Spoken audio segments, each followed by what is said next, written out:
Bien, estamos grabando. Bueno, bienvenidos a todos nuevamente.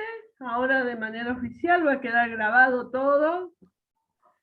Bienvenida a toda la gente ahí de Brasil. Estamos conectados con Brasil, con Venezuela, con Buenos Aires, con Córdoba aquí, del interior de Córdoba, de la capital.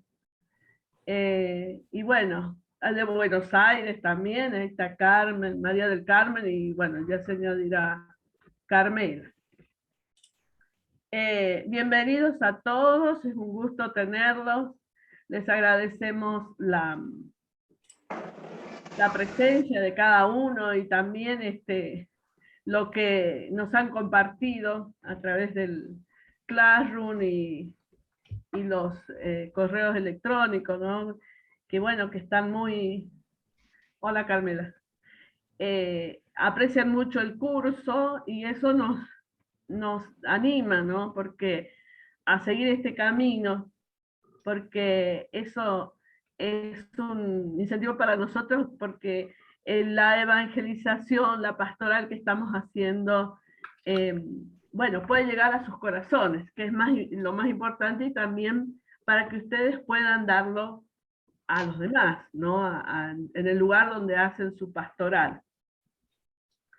Tenemos que agradecer hoy a Amanda Jiménez. Ella es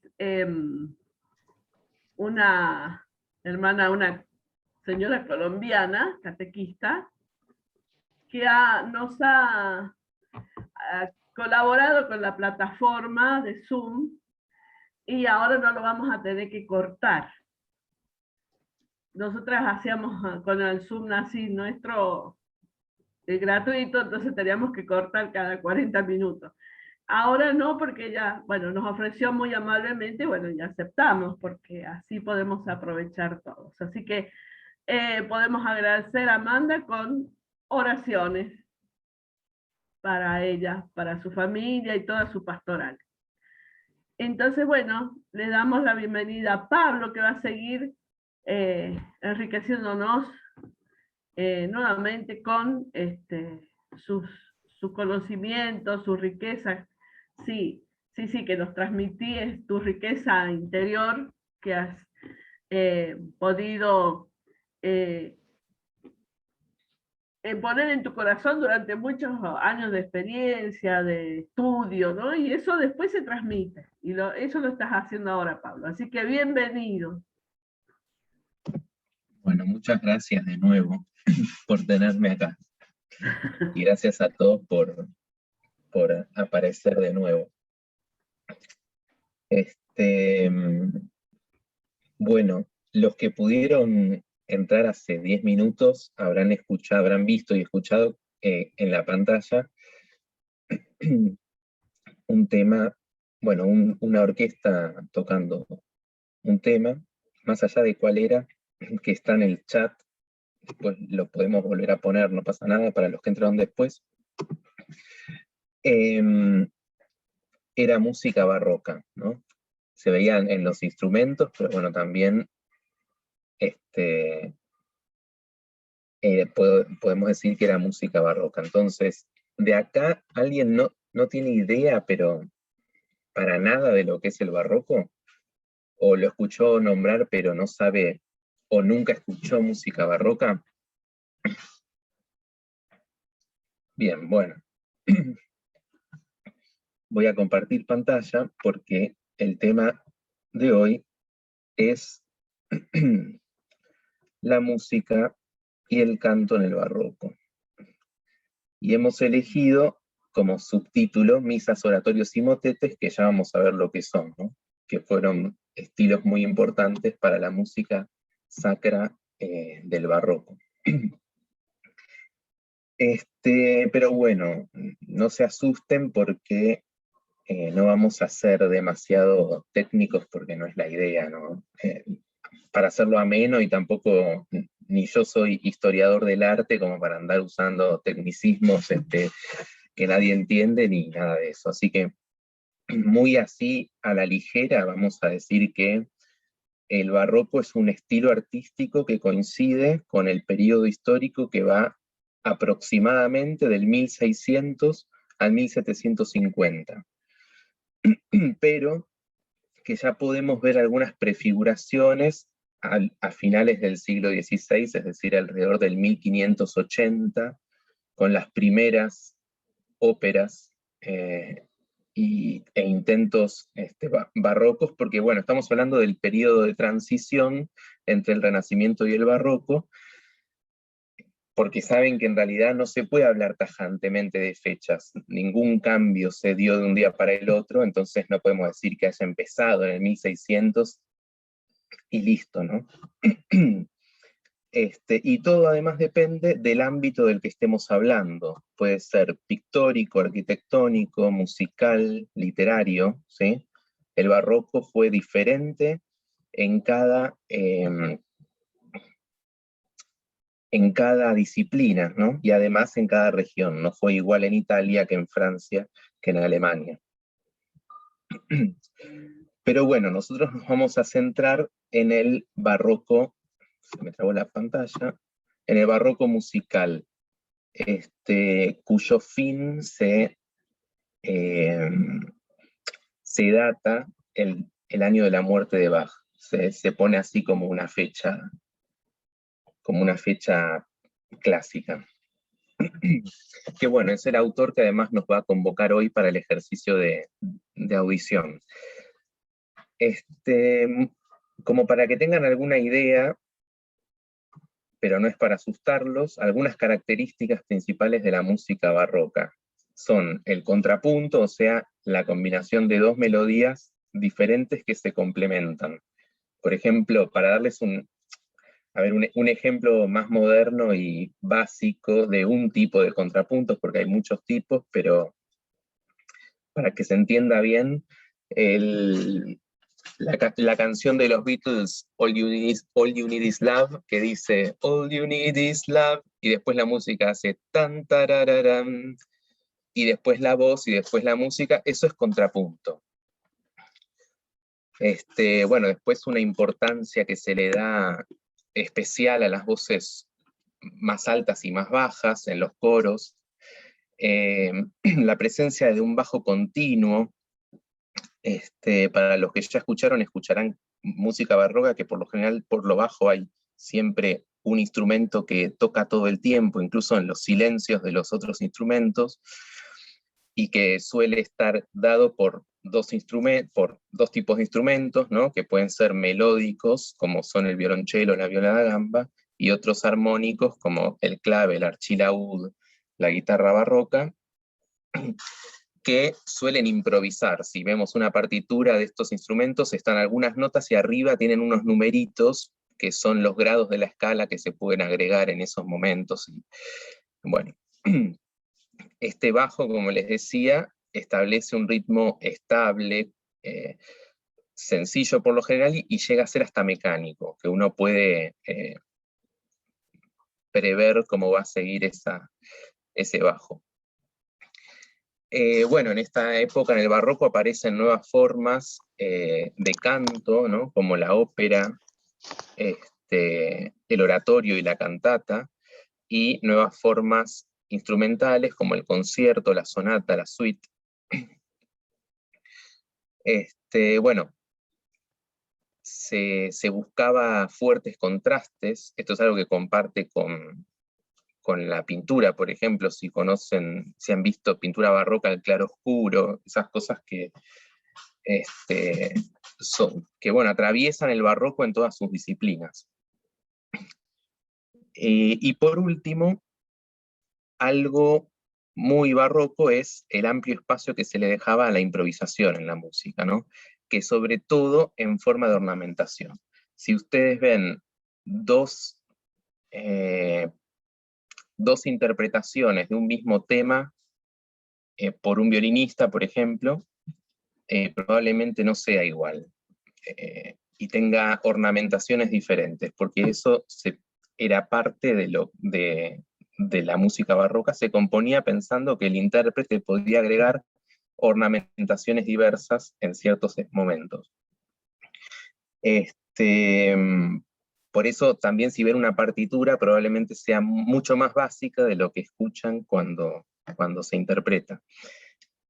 Y bueno, esta ornamentación, como estaba librada a la improvisación, muchas veces llegaba a ser excesiva, y eso es parte del barroco también, y de hecho uno piensa en el barroco, piensa en el exceso.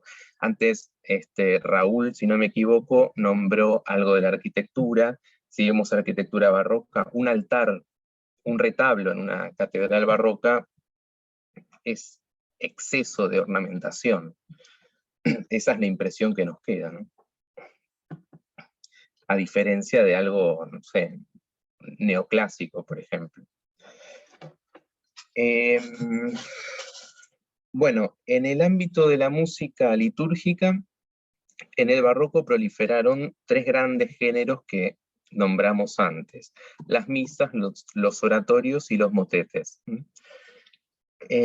Para los que no están familiarizados, y para hablar del autor que vamos a tratar hoy, yo les dejaría como ejemplos, que bueno, después los voy a dejar en la carpeta de archivos del Classroom, así que no hace falta que los anoten si no quieren.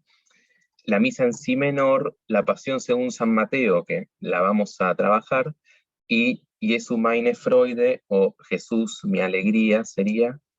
Las tres son de Bach. Pero igual en breve vamos a escuchar algunos ejemplos de estos también, cuando hablemos en particular de cada género.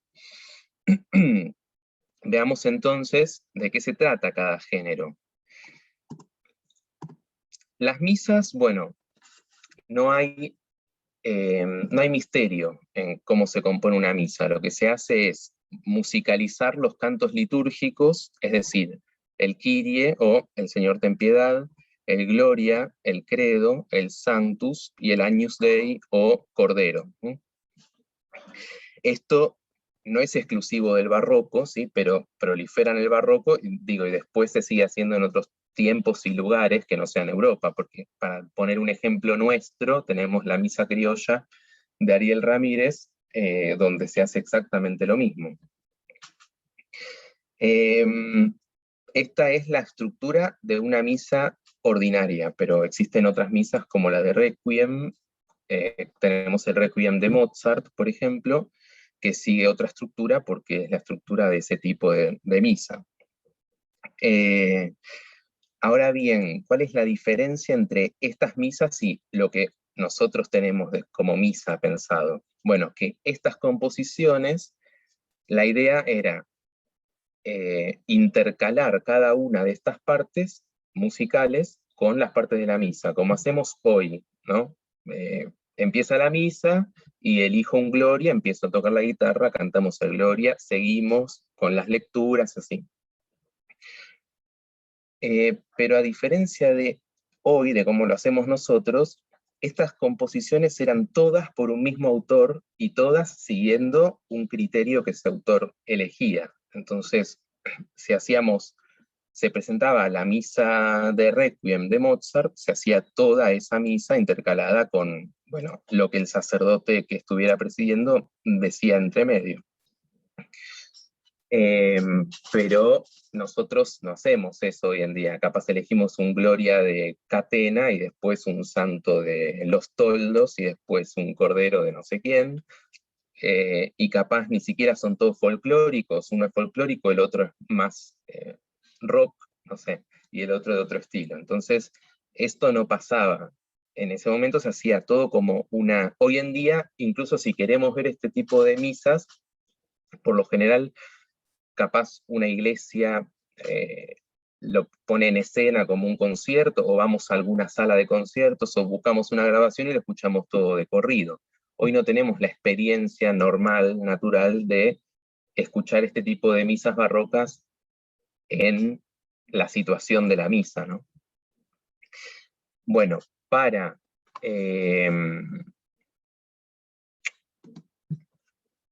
yo creo que hice un error. Voy a compartirles una parte del Gloria de la misa de Bach en si menor para que vean cómo funciona.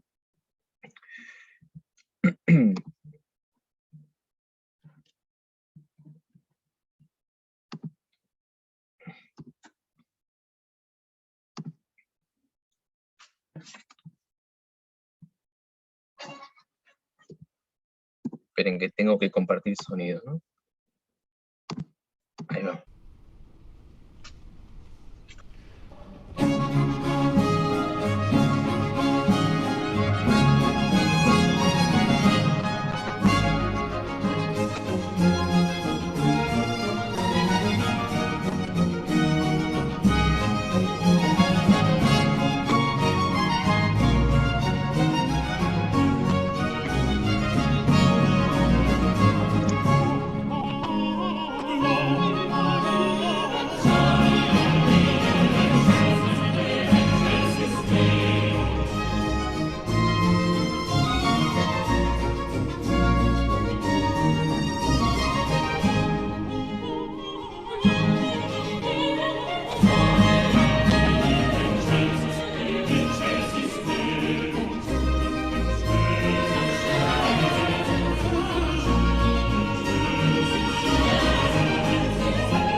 Bueno, ¿se imaginan cada misa escuchar un Gloria así?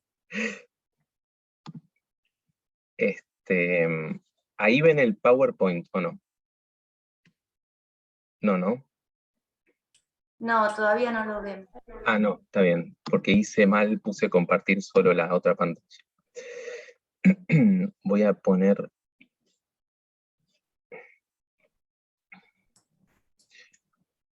Bueno, así no pasa nada. Volvemos al PowerPoint.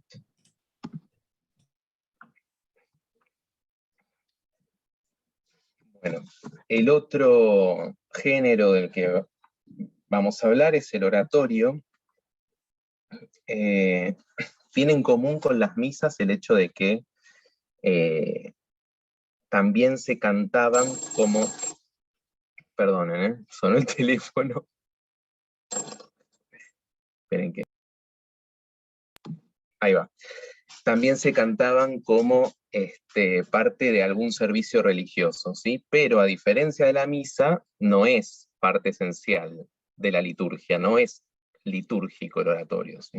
Es decir, no tiene que estar sí o sí, ni sigue una forma estricta. Generalmente, al igual que la misa, también están, que no lo dije antes, están compuestos para voces solistas, coro y orquesta. A veces cuentan con un narrador, dependiendo de si el tema lo amerita. Por ejemplo, si se trata de una historia, si es una parte del Evangelio, por ejemplo, va a necesitar del el evangelista, que va a ser el narrador, digamos.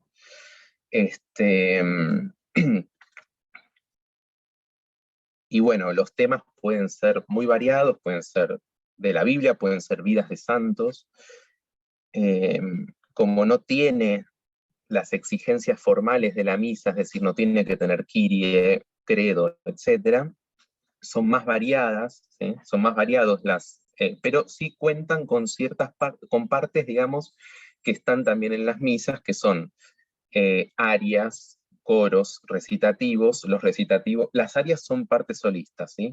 Los coros, como el nombre le indica, son partes que cantan muchas personas, y los recitativos son solistas, o diálogos, pero son formas de cantar, ya vamos a ver un ejemplo, son formas de cantar mucho más tranquilas que el aria. Es como si uno estuviera dialogando con la música, no tan cantado, ¿sí? Un caso famosísimo de oratorio es el Mesías de Händel, cuya pieza más importante es el Aleluya, la capaz la más reconocida, pero no es la que les voy a hacer escuchar hoy, así escuchamos otra parte. Les recomiendo escucharla toda, dura un montón, pero no importa. No sé cuánto dura, como 3 horas, no, 2 horas.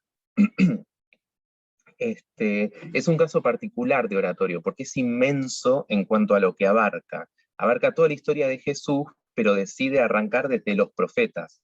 Entonces agarra a Isaías y después termina con Apocalipsis, es decir, abarca desde antes de ser anunciado, de la anunciación, digamos, y termina con el juicio final. Es una empresa realmente enorme.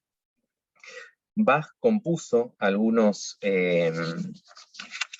oratorios como el de Navidad, el de Pascua y las dos pasiones, de las que hay registro. Creo que se supone que compuso una pasión según San Marcos, pero no está. Las dos son la de Mateo y la de Juan, las conocidas de él.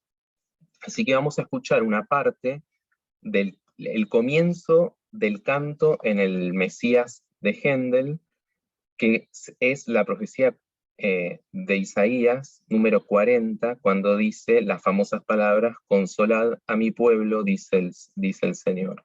Vamos a escuchar esa parte.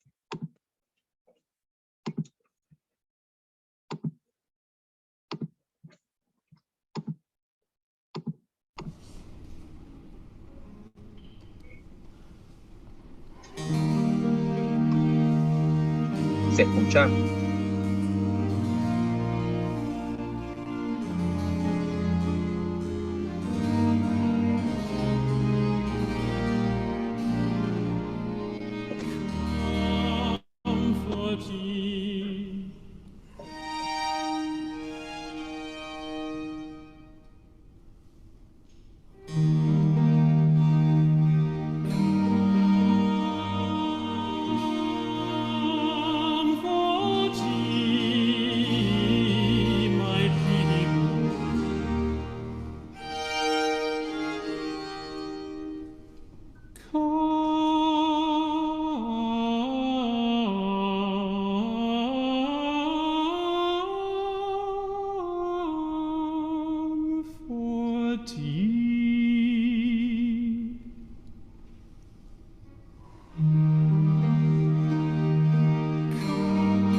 Bueno, lo vamos a cortar ahí. Ven, ya va distinto que la misa, ¿no? Ya hay partes más habladas, es un texto, entonces alguien está recitando un texto. Y por último, los motetes. Voy a compartir de nuevo. Los motetes, bueno, la imagen está buenísima porque es del coro de Santo Tomás, que es el coro que Bach dirigió cuando estuvo en Leipzig, y hoy sigue cantando ese coro, y cantan en la misma iglesia donde trabajó Bach en Leipzig, y bueno, donde él estuvo como 27 años trabajando, así que debe ser realmente, como alemán, digo, pues son todos alemanes, debe ser realmente un privilegio estar en ese coro, ¿no? Los motetes, al igual que los oratorios, y a diferencia de las misas, no son litúrgicos. Tampoco forman parte esencial del rito. Suelen ser también instancias de oración, pueden estar, hay algunos motetes de Bach, por ejemplo, que están sacados de, por ejemplo, una carta de Pablo, de alguna frase, y a partir de eso él lo musicaliza y entonces crea como una, digamos, suelen tener como una temática, ponerle uno en motete puede ser más de agradecimiento, otro de pedir algo, de pedir perdón, o de decir, como el que vamos a escuchar ahora, Jesús es mi alegría, ¿no? La gran diferencia también entre los motetes y los dos géneros anteriores es que son mucho más breves. Un motete puede durar 20 minutos, 30 minutos como mucho. Un oratorio puede rondar las 3 horas, y una misa 1 hora y pico, 2 horas, dependiendo. Imagínense que solo son 1 hora y pico o 2 horas de misa, solo las partes cantadas. Después vendría la parte del rito recitado, leído, ¿no? Y bueno, otra cosa de los motetes es que son polifónicos, es decir, son todos a coro, por lo general, no tiene partes solistas como... Así que vamos entonces a ir al ejemplo de motete que les dije.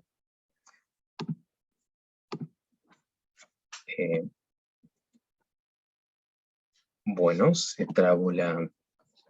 No puedo salir. Ahí va.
Bueno, este es un favorito mío, así que les quería mostrar porque es uno de los que más me gusta. Sigue, pero bueno. Bueno, volvemos al PowerPoint, ahora sí por un rato más.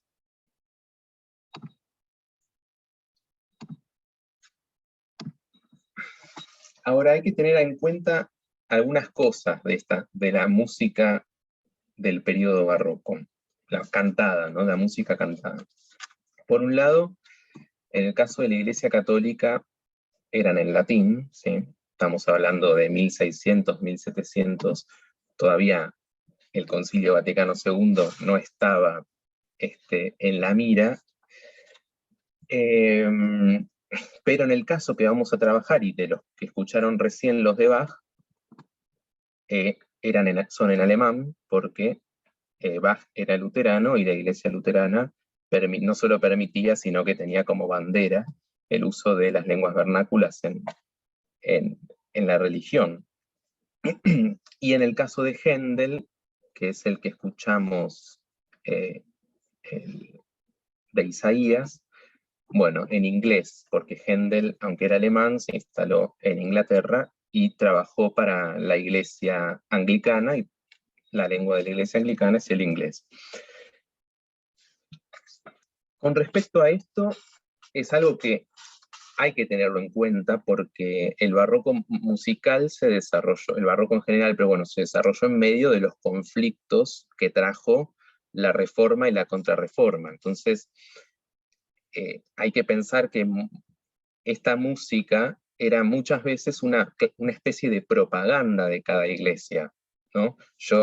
Los artistas eran contratados también para demostrar su virtuosidad, su virtuosismo, perdón, y demostrar con eso la grandeza de su religión, o que su religión era valiosa y entonces podía hacer estas piezas musicales y, en fin. Por eso, en general, los oratorios y los motetes que nos llegan suelen ser protestantes o anglicanos, porque la Iglesia católica mantenía como parte de su bandera, de lo que peleaba, el uso del latín y del canto gregoriano como lo propio de su rito. Entonces, ahí está la diferencia, por eso nos llegan tanto de Bach, de Händel, de compositores no católicos. En el caso, igual se preguntarán, bueno, acabamos de escuchar una misa de Bach, sí, y además en latín, sí, pero eso porque hacia el final de su vida Bach también buscó otros ámbitos y dijo, puedo hacer esto también, ¿sí? Pero bueno, no es un caso que haya pasado mucho en la vida de Bach, ¿no? Que haya compuesto en latín.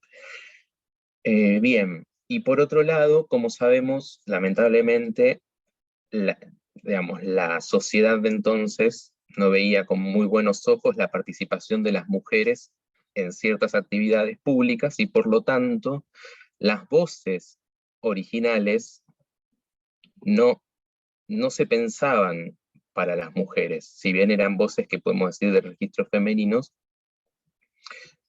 por lo general, en las representaciones de la época eran todos hombres, por lo general, ¿sí? Para las voces más agudas, que hoy diríamos del registro femenino, contaban con niños, como el caso del coro que les hablé, o los castrati, que bueno, es una práctica que luego se prohibió, porque es horrenda, consiste en castrar a los varones antes de la pubertad para que no desarrollen una voz gruesa, y durante mucho tiempo eso fue una práctica común y, digamos, tenían su lugar en los coros asegurados, ¿no? Existía también la práctica de los contratenores, que es la que se usa hoy, que es hombres que deciden buscar ese tipo de voces, pero con el ejercicio, ¿no? Mediante la castración. Esa es una voz que en realidad todos los hombres la pueden hacer, no hay ningún hombre que no pueda practicar las voces agudas, lo único que hay algunos que les sale mejor que otros, y además depende de la decisión, digamos, es ponerse a practicar. Es una voz, además, el contratenor, muy rica, porque no es exactamente igual a las voces femeninas, ¿sí? Es una voz aguda, pero no es igual, es diferente. Y además suele ser muy diferente de un cantante a otro.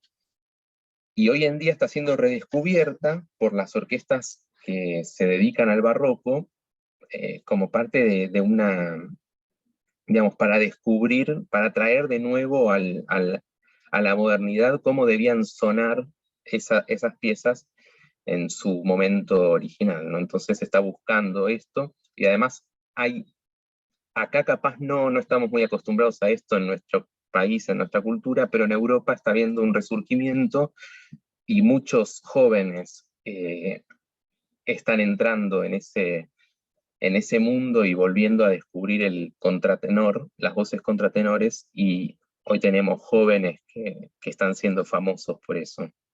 Después puedo compartirles si quieren. En fin, les comento esto sobre todo porque en la pieza que vamos a analizar hoy va a estar cantada por un contratenor, justamente. Y capaz alguno que nunca la haya escuchado de ustedes le suena raro, o le parece diferente, que puede ser, pero ya les aviso antes de que aparezca para que no los asuste. Así que bueno, hoy específicamente nos convoca la Pasión según San Mateo, de Bach. Se trata de un oratorio que cuenta con la voz de un narrador, el evangelista, que canta recitativos o recitativi, que ya les voy a mostrar de qué se trata. Es la voz que narra. Luego hay personajes individuales que cantan arias cuando hablan solos, o recitativos cuando están dialogando, por ejemplo, un Pilato y Jesús, por ejemplo, y Pilato le hace una pregunta, y Jesús, tú lo has dicho, por ejemplo, eso estaría hecho en recitativo, no es un aria. Y por último tenemos los coros, cuando se trata de personajes, de grupos grandes de personajes, por ejemplo, cuando Pilato pregunta qué quieren que haga con Jesús y todos gritan crucifícalo, ahí esperaríamos que aparezca un coro, ¿sí? Y bueno, lo que vamos a trabajar hoy es un aria, que es de Pedro arrepentido, luego de negar a Jesús. Se la conoce como Erbarme dich, mein Gott, que significa ten piedad, Dios mío. Esa pintura retrata toda la escena, tenemos el gallo, tenemos a Jesús atrás siendo llevado, y a Pedro que le saca la vista, ¿no? Le quita los ojos de encima. Pero les propongo hacer el siguiente ejercicio. Vamos a escuchar 2 veces la obra, no es muy son 6 minutos de aria nomás. Vamos a escuchar primero sin decir nada, sin analizarla, solo saben que se trata de este momento. Y después de analizarla vamos a volverla a escuchar. Ahora la van a escuchar además sin saber lo que dice el aria, porque espero que, bueno, capaz alguien sabe alemán, pero muchas veces no es tan fácil de entender lo que dice cuando se canta. Y después de analizarlo y de ver el texto, vamos a volver a escuchar para ver qué les cambia y el efecto que tiene hacer eso. Así que vamos primero.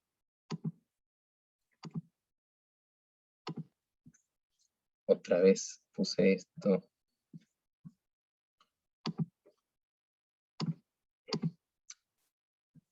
Es como que tengo la barra esta y no puedo.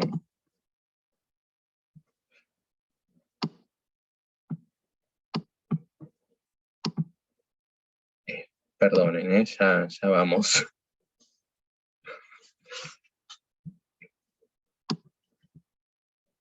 Ahí va. Entonces, primero escuchamos, ¿sí?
Bueno, yo cada vez que la escucho me da piel de gallina, no sé ustedes, pero ya vamos a analizarla y a ver si me dicen lo mismo. Bueno, lo que sucede antes de esta área es conocido por cualquiera que haya leído la Pasión. Pedro sigue a Jesús hasta el palacio del sumo sacerdote, donde quieren juzgarlo, ¿sí? Pero permanece como espectador externo, digamos, no se mete adentro. Entonces un grupo de sirvientas medio que lo reconoce y le pregunta si no era él uno de sus discípulos, a lo que él dice que no conoce a ese hombre. Lo dice las 3 veces que le preguntan. Después de esto el Evangelio dice, cito, y en aquel mismo momento cantó un gallo. Entonces Pedro se acordó de las palabras que Jesús le había dicho, antes de que cante el gallo me negarás 3 veces. Y saliendo fuera lloró amargamente. Enseguida, cuando dice eso, el narrador, que después lo vamos a escuchar, enseguida comienza la introducción musical que escuchamos del violín.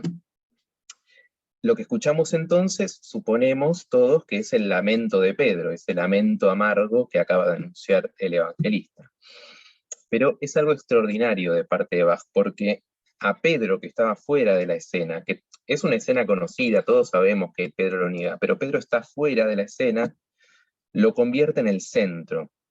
Bach lo hace centro de la escena, centro dramático, porque primero lo hace sin las palabras del evangelista, porque el evangelista dice lloró amargamente, punto, y la narración sigue, pero acá Bach introduce palabras que son de él, las puso él, una oración que él compuso pensando en ese Pedro arrepentido, ¿sí?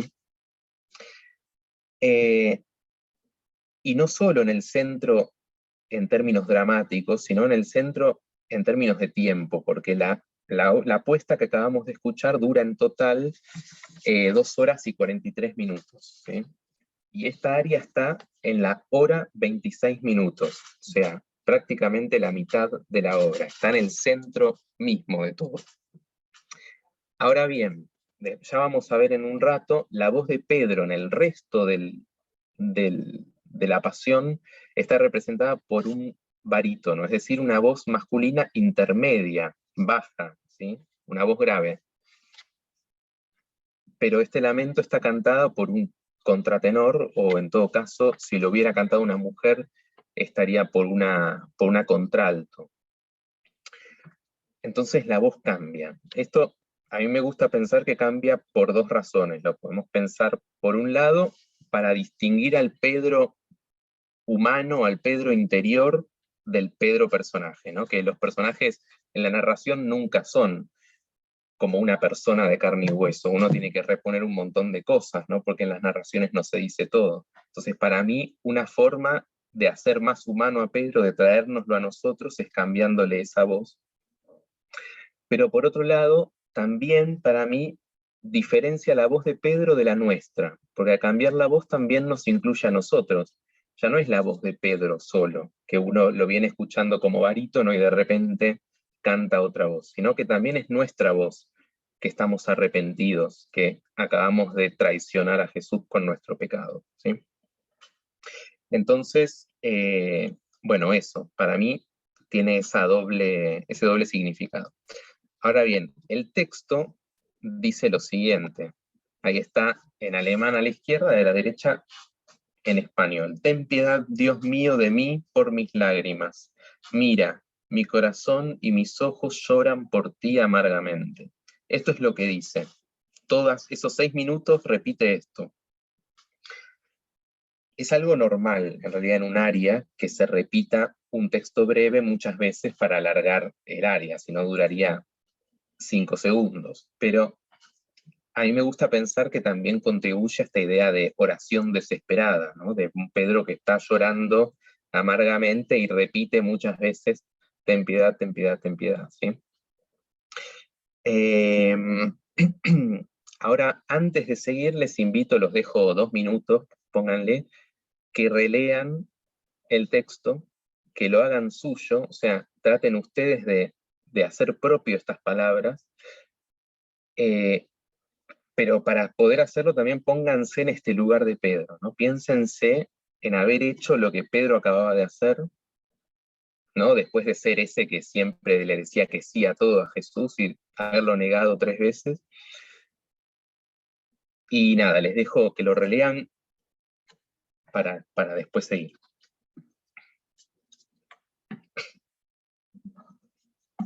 Que lo mediten.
Bueno, la pieza, lo dejo ahí igual el texto si quieren seguir viéndolo. La pieza, como escuchamos, empieza con un solo de violín, ¿sí? Un instrumento que era muy usado en el barroco para representar la voz humana. Es una voz, es un instrumento que creo que todos estamos de acuerdo que puede representar la voz humana de diferentes maneras, pero sobre todo tiene un talento, por decirlo así, no sé cómo decirlo, pero para representar sonidos que nos den una idea de lamento, de melancolía, ¿sí? De dolor. El violín es muy, muy capaz de generar ese tipo de sonidos. Entonces, en general, se piensa que, estrictamente hablando, el lamento comienza con el violín, no con la voz. Como que ya está llorando el violín antes de que empiece la voz. Y si nos fijamos bien, ya lo vamos a escuchar de nuevo, vamos a ver cómo el violín establece un patrón, ¿sí? Empieza la música y uno ya empieza a ver, bueno, así va a ser la melodía, listo.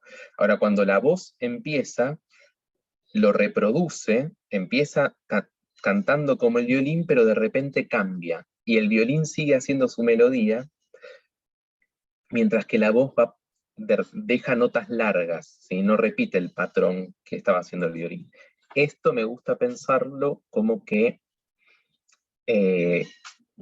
la voz, las palabras no pueden decir todo lo que se siente. Entonces, el violín completa la frase, el violín lleva significado que las palabras del cantante no pueden llevar. Ahí donde las palabras ya no dicen nada, lo dice el violín, lo dice la música. Algo interesante de la melodía que lleva a cabo el violín, se los voy a hacer escuchar de nuevo. Al principio, el violín hace, y aparece a lo largo de toda la obra, ¿sí? Pero se escucha al principio solo y después se repite. Hace un motivo que se repite 3 veces. 3 veces en ese momento, 3 veces en otro, 3 veces en otro. El número 3 es algo que está por debajo de toda esta historia, ¿no? 3 veces fue negado Jesús por Pedro, y entonces me gusta pensar que esa es una forma que tuvo Bach de poner de fondo, digamos, sosteniendo toda la música, esas 3 negaciones, porque Pedro se está lamentando por esas 3 negaciones. Entonces van a ver de qué motivo les hablo.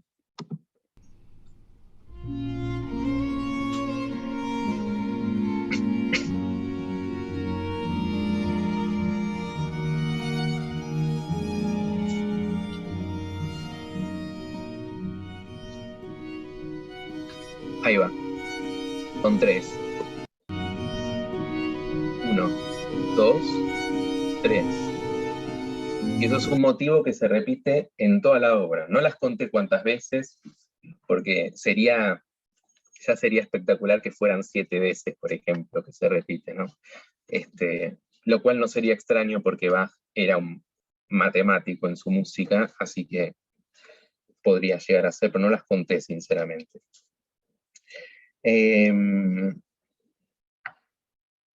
Ahora bien,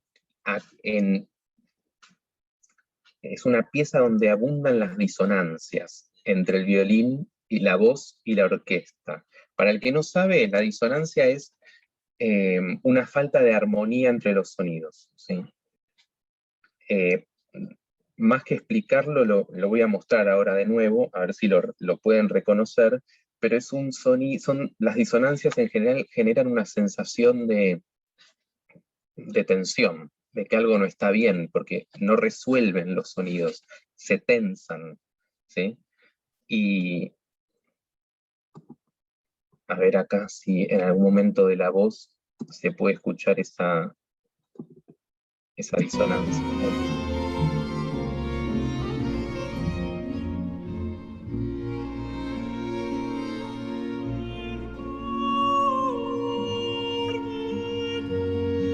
Ahora,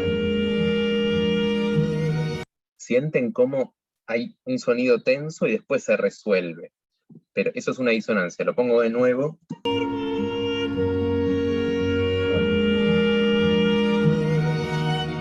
Entonces, el violín, la voz y la orquesta chocan, ¿sí? Eso contribuye a la sensación de que algo estuvo mal, de que algo es doloroso, sufre, ¿no? Hace sufrir. Lo voy a dejar acá porque ya en breve vamos a volver a escucharlo, así que no voy a sacar la pantalla. Ahora bien, ya dimos el contexto previo del aria, pero es importante el contexto que le sigue después del aria. Luego de esta parte aparece un coro, que también ya lo vamos a escuchar. Las palabras del coro son las siguientes. Me he apartado de ti, aquí estoy ya de nuevo. Tu Hijo nos ha reconciliado por su angustia y mortal dolor. No niego mi culpa, pero tu gracia y tu bondad son más grandes que el pecado que veo siempre en mí. Nada, las palabras hablan solas de lo que quiere decirnos Bach en este momento. Nos quiere recordar que, sobre todo en el dolor, debemos recordar que Cristo se sacrificó para redimirnos, no para que nos quedemos tristes. Esta es la idea. Entonces, primero paso por esto, pero después pongo un coro que dice, ya vuelvo a vos, gracias a tu sacrificio, puedo volver a vos, ¿no? Nos hace de nuevo partícipes de esta misma historia, poniendo en este momento tan trágico, este coro nos agrega a esta oración de Pedro.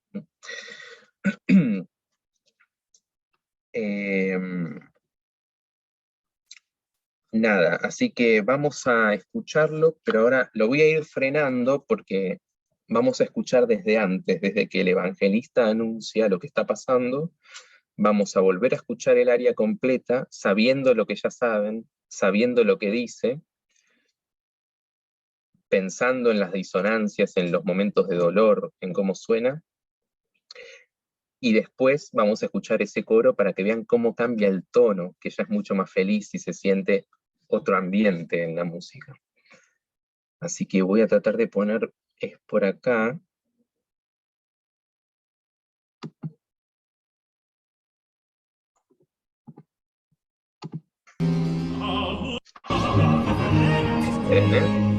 Ahora van a escuchar al evangelista que habla primero, ¿sí? Y va a anunciar que le preguntaron a Pedro la última pregunta que le hacen. Luego van a escuchar a Pedro decir, no conozco a este hombre, ¿sí? Y ahí voy a seguir explicándoles.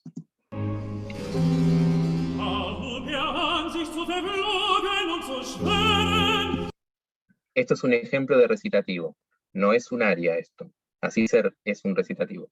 Ahora Pedro va a contestar, no conozco a este hombre. Ich kenne des Y ahora el evangelista va a decir todo lo que ya les leí yo, de que se acordó de las palabras de Jesús, ¿no? Que cantó el gallo. Cuando dice que canta el gallo, hace como un grito el evangelista, ya van a ver, que representa ese canto del gallo. Y después les digo otra cosa más.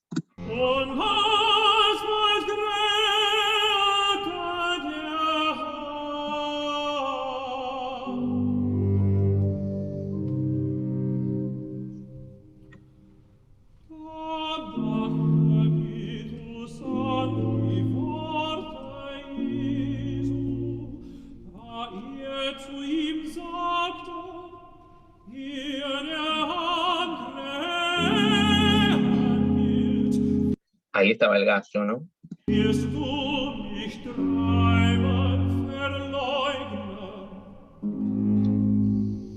Y ahora va a anunciar entonces, saliendo fuera, Pedro lloró amargamente. Fíjense que las últimas palabras ahora del evangelista, el lloró amargamente, las va a llorar. Van a ver que es un lamento cuando lo dice. Y ahí va a empezar el aria y después seguimos.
Bueno, y ahora viene el coro que les dije que habla de misericordia, de redención.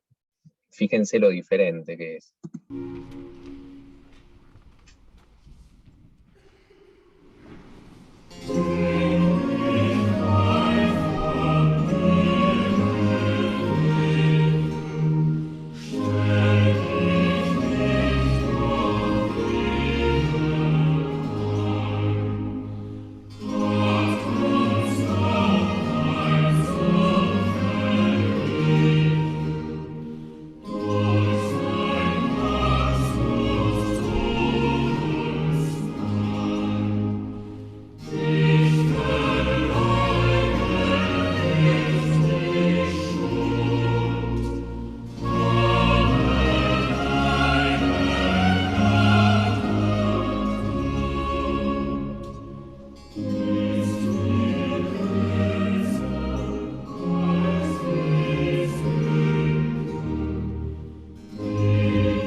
Bueno, hasta aquí lo que escuchamos, y como la vez pasada, la idea es preguntarnos de qué nos sirve, ¿no?, esto para hoy, porque no es solamente hacer historia, sino que podemos aprender de esa historia. Y porque digo, ¿no?, acá debe haber grandes músicos y que hacen hermosas misas, pero también creo que es muy difícil lograr lo que Bach puede lograr en su pasión, lograrlo en una misa o en nuestras iglesias, en nuestras parroquias, ¿no? Entonces, un poco pienso en lo que decía Gracia unas clases atrás sobre los salmos, y que por eso les hice escuchar 2 veces la pieza sin saber nada y después habiéndola analizado, porque no es lo mismo meditar las palabras de lo que estamos cantando, meditar lo que dice, ponerlo en contexto también. Gracia nos decía que no solo leer el Salmo, sino leerlo con la lectura, la primera y la segunda, y el Evangelio, y ya tenemos otra idea de lo que quiere decir, ¿no? Y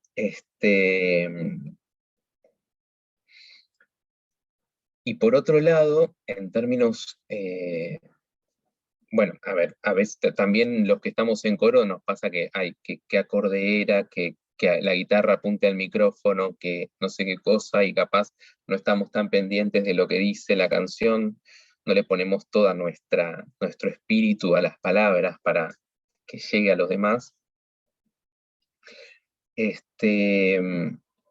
Así que, por otro lado, pienso en eso. Y finalmente, la cuestión de el espíritu propio de lo que se está cantando, ¿no? Porque no es lo mismo cantar un Señor ten piedad que un Gloria, que un Aleluya, ¿no? Entonces, creo que esto en lo que acabamos de escuchar, por eso les hice escuchar el coro de después, que le seguía, cómo cambia cómo suena el tema, ¿no? Y cómo se canta.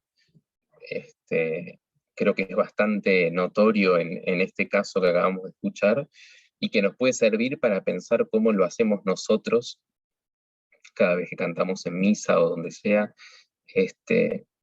y en qué música le ponemos, ¿no? Y también invitarlos a enriquecer también musicalmente los coros, porque capaz hay talentos musicales en las parroquias que no los conocemos, no los descubrimos. Invitar si alguien toca el violín, si alguien la flauta, no sé, y quiere y puede enriquecer esos momentos, invitarlos a hacerlo, porque bueno, es así. En la parroquia, en mi parroquia acá en Buenos Aires, y donde tienen casa las hermanas también, hace unos años pasó algo muy lindo, porque en una de las misas sumamos 2 violines. Y la gente empezó a acercarse después de la misa, decir que me hicieron llorar, o que qué linda que estuvo la misa. Lógicamente, ojo, porque no nos tenemos que creer que es un show y estamos por Jesús, ¿no? No es para que nos aplaudan, pero es un ejemplo de cómo esa música puede cambiar la experiencia de oración del otro, ¿no? Y bueno, así que este es mi aporte a este tema del barroco y a nuestra música de hoy.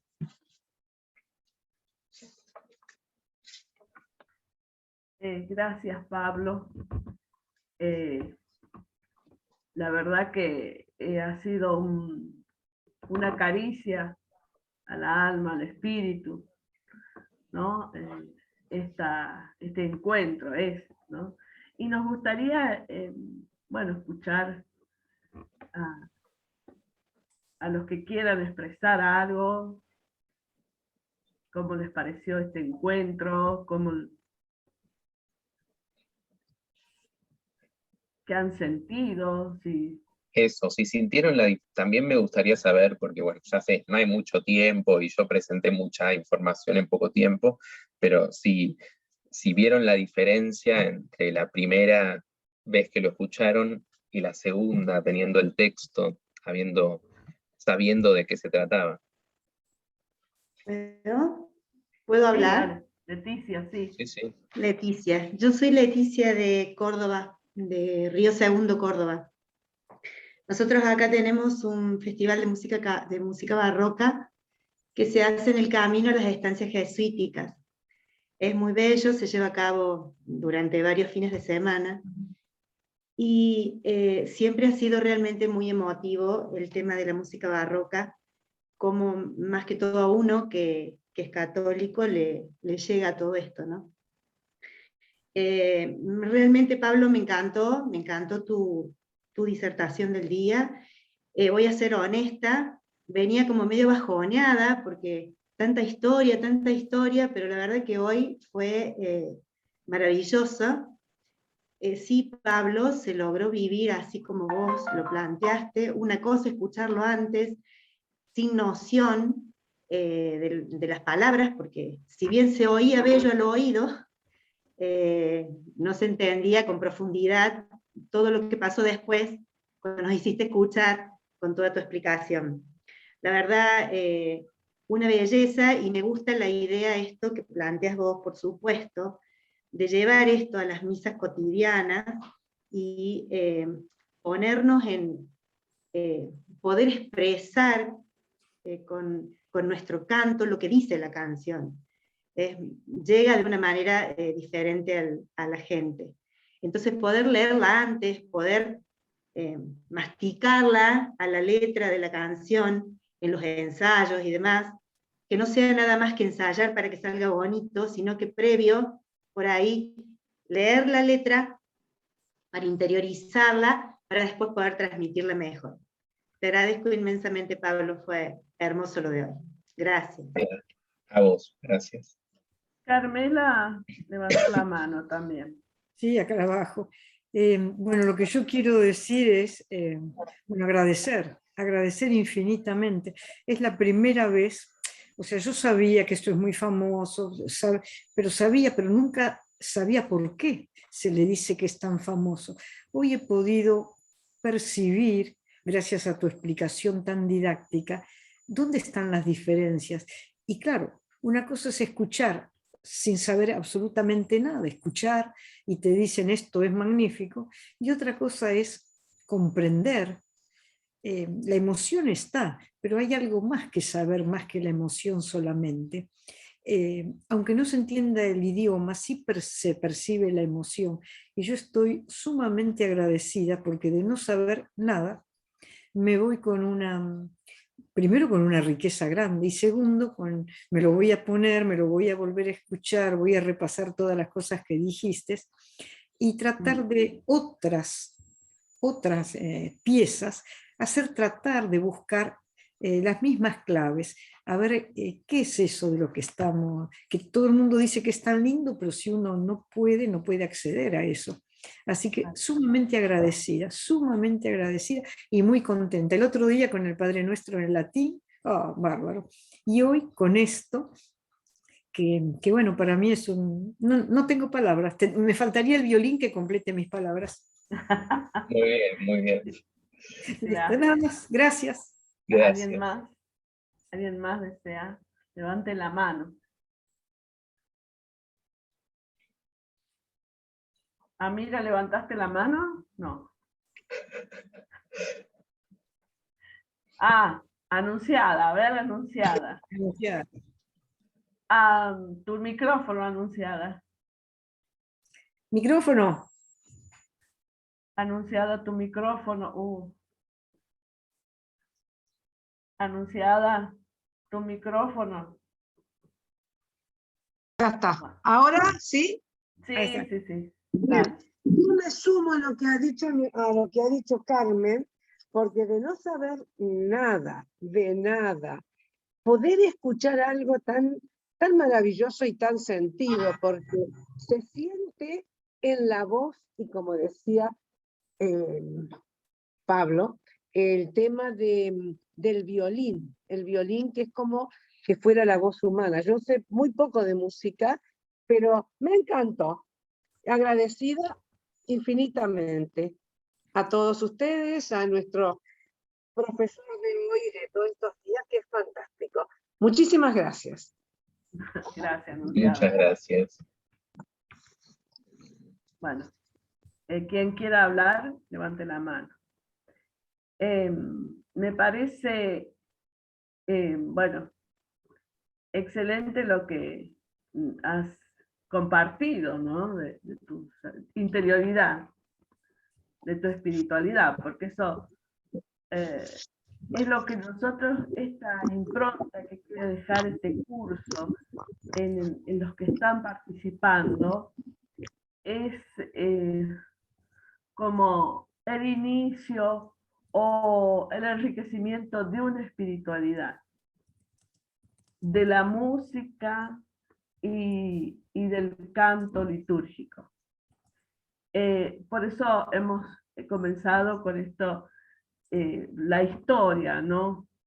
¿Por qué cantamos como cantamos hoy? ¿No? Todo eso, que después lo vamos a ir desarrollando, pero en nuestros orígenes, la memoria es importante, y la historia. En nuestra religión católica es muy importante la historia de salvación, en la historia nuestra donde Dios interviene. Y entonces es importante esta espiritualidad que se va enriqueciendo cada día con la palabra de Dios. Uno muchas veces cree soberbiamente que es cantar nomás en la iglesia. Bueno, yo me sumo a cantar. Ignorantemente también, ¿no? Porque me gusta cantar y bueno, pero en las parroquias habría que tener o incentivar que participen de alguna instrucción litúrgica, y saber que es más que una aprender nociones, es una vivencia, una experiencia, la liturgia. Y la música es una parte muy importante de la liturgia. El canto bien cantado, la voz, que acompaña a cada acto, a cada acción litúrgica. Y entonces esto es lo que nosotros queremos que les quede a ustedes, y esa sed de seguir aprendiendo, investigando, como decía Carmela, volviendo a mirar, a escuchar los videos, escuchar otra vez las piezas que nos han propuesto Pablo. Bueno, y también todo lo que nos han ido proponiendo los otros profesores, ¿no? Eso es muy importante. No sé si quiere aportar algo la hermana. Bueno, a ver, vamos a leer el chat. Porque acá en el chat, dice Leticia, León decía: gracias Pablo por esta experiencia sublime. Tu disertación fue excelente, clara y apasionante. Sandra Paredes, hermosa experiencia de oración que nos hizo vivir. Pablo, ¿ves? Esta persona lo ha vivido como un momento de oración, y eso es muy importante. Muchas gracias Pablo por iluminarnos, yo no sé nada de música, esto lo decía María del Carmen Álvarez, pero reconozco la belleza y tus explicaciones me ayudan a gozar más de las obras barrocas. Maravilloso. Noelia dice: muy bueno e interesante toda la charla, muchas gracias. Bueno, nosotros los invitamos a que sigan haciendo sus comentarios en el Classroom o por correo electrónico también. Eso es importante, saber cómo está llegando el curso a cada uno, ¿no? Saber qué pensamos, qué sentimos, los que se animen también, como esto es algo espiritual, de sentimiento, muchas veces uno no logra expresarlo o tiene timidez, ¿no? Pero es importante para nosotros, para todos, no para nosotras hermanas solamente, sino para todos, saber que ustedes están enriqueciendo espiritualmente, más que nociones, como les decía recién, y enriquecer el alma, el espíritu. No sé qué le parece a la hermana Cecilia Fraile. Acá estamos con Amelia, enamoradas de todo lo que hemos escuchado y de una experiencia tan hermosa, tan profunda.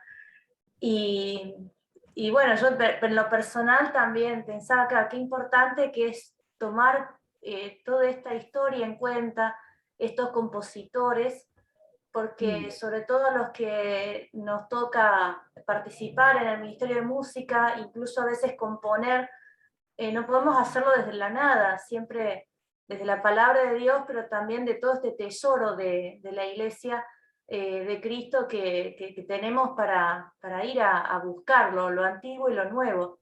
Y qué belleza, como decía Pablo, que Bach buscaba la manera de hacer que las cosas digan en la música, los instrumentos, la voz, lo que dice el Evangelio, que nos haga entrar en ese ambiente.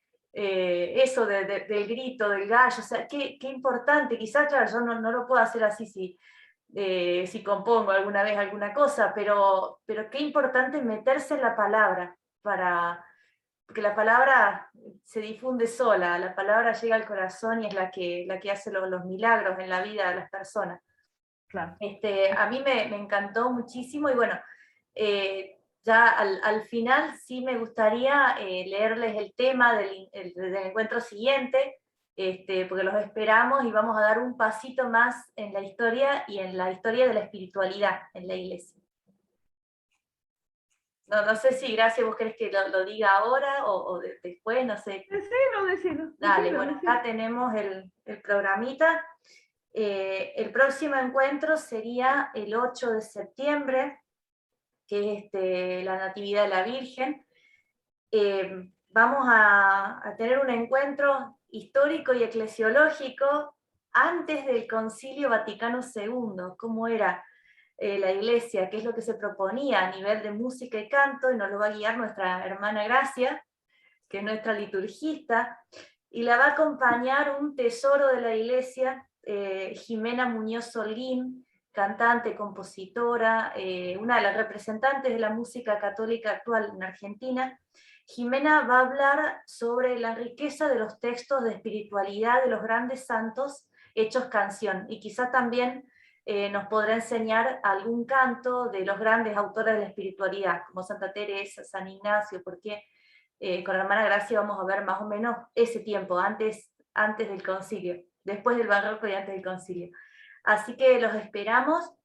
Como dijo la hermana Gracia, participen también. Hay muchas personas que nos han dicho: yo estoy en un tratamiento de salud, estoy cuidando a mis niños, estoy trabajando, pero voy siguiendo el seminario taller a través de los videos, así que sigan participando y bueno, como decía Carmela, seguimos aprendiendo y rezamos con esta música, con estos textos y con estas orientaciones para nuestro ministerio. Sí, eso es nuestro objetivo y bueno, y pienso que también coincide con el objetivo de Dios, ¿no?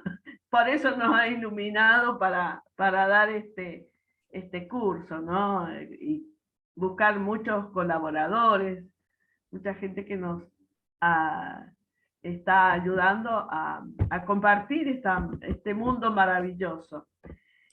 Una cosita que les quería decir era cómo el barítono, ¿no? Digo, ¿bien, Pablo? ¿Cómo expresaba el que cantó el aria contratenor. Bueno, cómo expresó con su rostro, con su cuerpo, con lo que iba diciendo.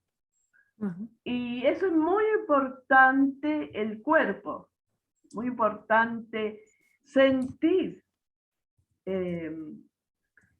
lo que uno está cantando. Por eso es lo que queríamos decir, de reflexionar y que decía Leticia, el canto, la letra de los cantos, para uno transmitir, ¿sí no? Entonces, bueno, ya son pasadas las 8:30 y no queremos abusar de sus tiempos, así que bueno, vamos a dejar por este día, este encuentro, y bueno, les agradecemos muchísimo que tengan... Nosotros agradecemos mucho, una propuesta diferente, riquísima, gracias, Bueno, gracias. que el Señor los bendiga mucho, que tengan un buen descanso y bueno, que tengan una bendecida semana y quincena hasta que nos volvamos a encontrar, ¿sí? Bien. En nombre del Padre, del Hijo y del Espíritu Santo. Amén. Igualmente para todos. Muchísimas gracias por todo. Gracias, Chao, Pablo. chao, gracias, Gracias. bendiciones. Gracias, Chao, Pablo, muchas gracias. gracias. Muchas gracias. Gracias, Pablo, gracias a todos. A ustedes, gracias.